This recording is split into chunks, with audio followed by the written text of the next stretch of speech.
السلام علیکم۔ کہانی کو آخر تک پورا سنیے گا، اور اگر آپ چینل پر نئے ہیں تو سبسکرائب ضرور کیجیے گا۔ میری ایک قاریہ جو کہ بما فیملی کیوبا کے شہر ہوانا میں مقیم ہے بتاتی ہیں کہ وہ میری تحریر پڑھ کر اکثر اپنی بنگلہ دیشی پڑوسن کو سناتی رہتی ہیں۔ آج ان کی بنگلہ دیشی پڑوسن نے اپنی آپ بیتی سنائی اور کہا، میں تو آج تک کبھی مکافات عمل سے نہیں گزری، بلکہ میری تو زندگی جنت بن گئی ہے۔ آپ بھی سنیے اس بنگالی عورت کی کہانی اسی کی زبانی۔ میرا نام سیما شمون ہے۔ میری شادی میرے دو دور پار کے رشتہ داروں میں ہوئی تھی۔ میرا شوہر بہت زیادہ مذہب سے لگاؤ رکھتا تھا۔ جتنی اس کی اوقات تھی اس حساب سے ہر سہولت مجھے گھر کی چار دیواری میں دیتا تھا، مگر وہ مجھے اسلامی اصولوں پر زندگی گزارنے کے لیے مجبور کرتا تھا، یہاں تک اٹھنے بیٹھنے اور کھانا کھانے کے دوران بھی۔ وہ مذہبی احکامات کو مد نظر رکھنے کا قائل تھا۔ مجھے اکثر کہتا تھا کہ ہر مرد کو جنت میں 70 حوریں ملیں گی اور دنیا میں موجود اس کی بیوی ان حوروں کی سردار ہوگی۔ اس لیے میں چاہتا ہوں کہ تمہارے اعمال ایسے ہوں کہ مجھے ملنے والی 70 حوروں کی ملکہ تم بنو۔ ہم دونوں میں دنیاوی باتوں سے زیادہ مذہبی معاملات زیر بحث رہتے تھے۔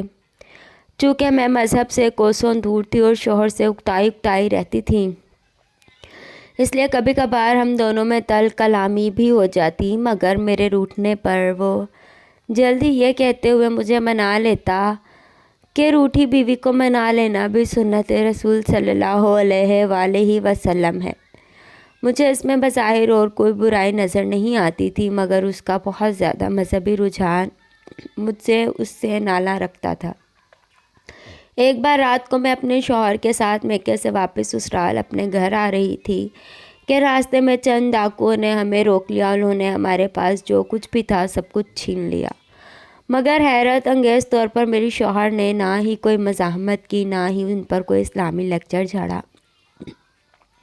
جب وہ ہم سے سب کچھ چھین چکے تو انہوں نے میری آبرو ریزی کرنے کی نیت سے مجھ پر ہاتھ ڈالا، جس پر میرا شوہر فوراً میری ڈھال بن گیا اور مزاحمت شروع کر دی۔ جبکہ میرے شوہر کی مزاحمت حد سے بڑھی تو ڈاکوؤں نے مجھے جان سے مارنے کے لیے گولی چلا دی۔ میرے شوہر نے فوراً بندوق کا منہ اوپر کی جانب اٹھا دیا، مگر پھر بھی گولی سے نکلنے والے 4-5 ٹکڑے میرے شوہر کی دونوں آنکھوں میں گھس گئے، جس سے میرے شوہر کی بینائی جاتی رہی۔ گولی چلنے کی آواز سن کر سڑک پر گزرتی ایک گاڑی رک گئی۔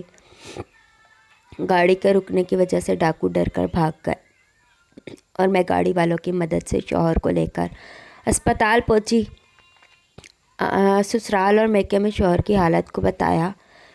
میرا شوہر کچھ عرصہ بعد صحت یاب تو ہو گیا، مگر اس کی بینائی ہمیشہ کے لیے جاتی رہی۔ کچھ عرصہ تک میں شوہر کی بہت شکر گزار اور خدمت کرنے والی بیوی بن کر رہی۔ میں مانتی تھی کہ میرے شوہر نے میری جان اور عزت بچانے کی خاطر اپنی بینائی قربان کر دی، مگر آہستہ آہستہ شوہر احسان کمزور پڑنے لگا۔ مجھے کسی مکمل مرد کی ضرورت محسوس ہونے لگی، اور اپنی اس ضرورت کو پورا کرنے کے لیے میں نے شیبل نامی ایک لڑکے سے دوستی کر لی۔ شیبل کی فیملی امریکہ میں مقیم تھی اور وہ بنگلہ دیش میں چھٹیاں گزارنے آتا رہتا تھا۔ یوں ہماری دوستی محبت میں بدل گئی۔ میرا اور شیبل کا گھر میں آنا جانا بن گیا۔